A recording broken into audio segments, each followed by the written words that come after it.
Hello for the 20th Sunday in Ordinary Time, using all three readings, and they are Isaiah 56, verse 1, and verses 6 to 7, Romans 11, verses 13 to 15, and verses 29 to 32, and Matthew's Gospel 15, 21 to 28. And I call this one the All, A-L-L. You know, we like to make classifications and in word and in deed and actions.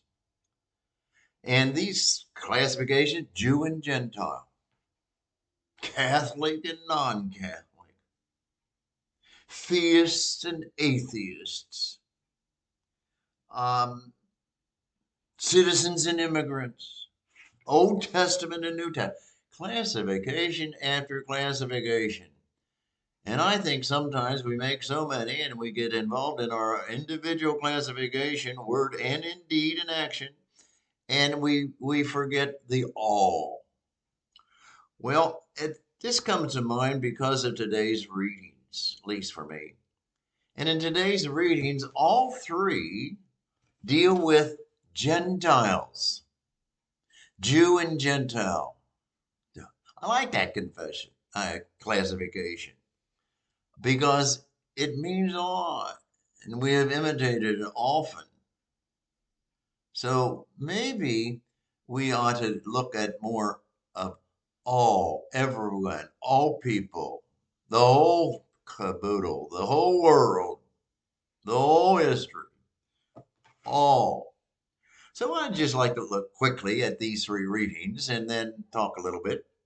As far as the first one of Isaiah, Isaiah 739 BC, when he was born, 700 years before Christ. And he speaks for God. He's a prophet. So his mind is tuned in, and God works through him and speaks through him for himself, for God. And it talks about, as far as observe what is right, do what is just. In other words, it talks about the Jews and everybody who are non-Jews and the foreigners. And at the very end of that, it says, my house shall be called a house of prayer for all. God's interested in all people, all times. Well, then 739 plus years or whatever later comes another Jew, Jesus, the Messiah. For simplicity, let's just say he was born in 1 and died in 30. Well, was Jesus interested in all? In today's gospel, it seems like he really wasn't. I mean, he came into contact with his apostles to a foreigner, a Gentile, a Canaanite woman who came to him for a request for a miracle for her daughter who had a demon, whatever that meant. And he tries to ignore her, and they say, shut her up, get her out of here. And she keeps coming to Jesus, and he finally hears her plea, this Gentile woman. And Christ said, I have come, was sent only to the lost sheep of the house of Israel, to the lost Jews. That's what I'm coming for. That's what I want to do. I don't want to give the food that I give to the lost sheep and give it to dogs. Wow. What a terrible comparison. At least doesn't say too much on face value of what is said here, comparing her to a dog. But then she cleverly comes and says, well, but even, the dogs eat off the master's table. Give me some of your food. Help my daughter. Cure my daughter of her illness. And he says, woman, baby, you really have faith. And he reaches out and he cures her. So Jesus reaches out to not only the lost children of Israel, but the all the Gentile world too. Well, Saul or Paul lives pretty much the same time as Jesus Christ plus another 30 years. And he was locking up the Christians. He was locking up these Jews. And he got enlightened, didn't he? He got an insight. He got a vision. He got a glimpse into the message of the Messiah, which is to all. Saul, Saul, why do you persecute me?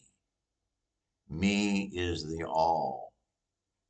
Me is Jesus Christ, the Son of God, who is connected with all people, not just Jew, but all people.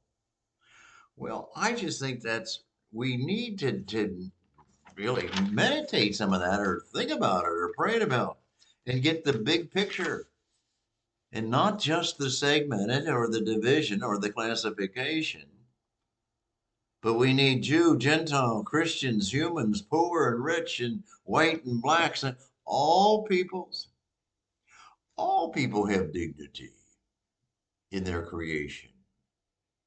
And when God created humans or developed them evolutionarily or whatever you're going to call it,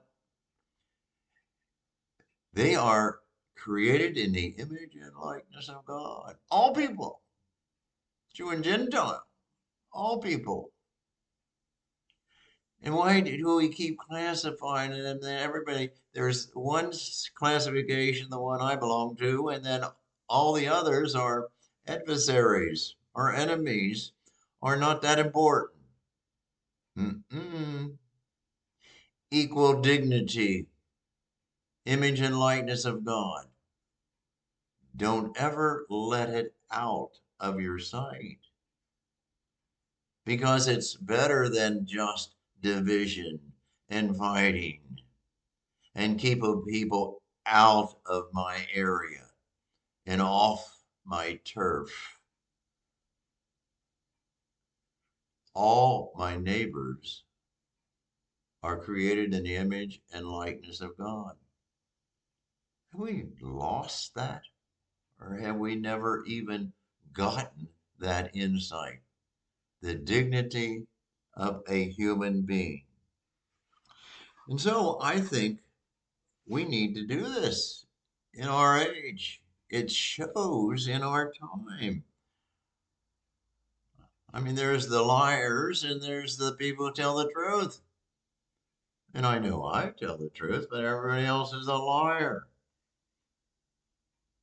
And all the different classifications that we have developed, the theist and the atheist, the Catholic and the non-Catholic, all these divisions. No wonder we can't tolerate people because we divide them into my group and another group, and the other group is not too smart, not too good, pretty much a threat. And we better keep them at bay or extinguish them or get rid of them or they're inferior. All these classifications. Who's my neighbor? My neighbor's all the people in China, all the people coming across the border, Putin, all the Europeans, and the Irish, the Germans, the Italians, as we classify people. But the real message as Jesus is to look at another person in the image and likeness of God, in his or her dignity and goodness. Was created for a reason, out of love, to go towards love.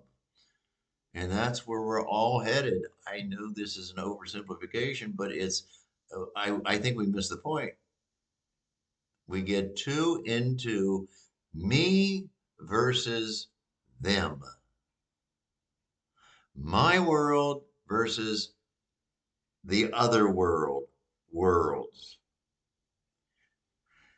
And we really need to get back to union, or at least union in outlook of the goodness of people and how we're called to be open to other people. Jesus hit it on the spot when he said, love your neighbor as much as you love yourself, because that's what it's all about. Forgive all people, love all people, all. It's maybe it's too simple, but maybe we haven't tried it yet. Chesterton, Christianity hasn't been really tried yet. Well, that's the message of Christianity. Jesus Christ came and suffered and died for all people. And we are called not just to love God with our whole heart, mind, and soul, but maybe we need to begin loving myself. Okay, granted, should. But then we need to look out to all people and love my neighbor as much myself. Maybe it would be okay if we took the third thing and put it off. To love God with your whole heart, mind, and soul. But right now, start out loving yourself, loving your neighbor, and then loving your God. Well, I don't know, don't forget the everyone or the all. Have a good day all day.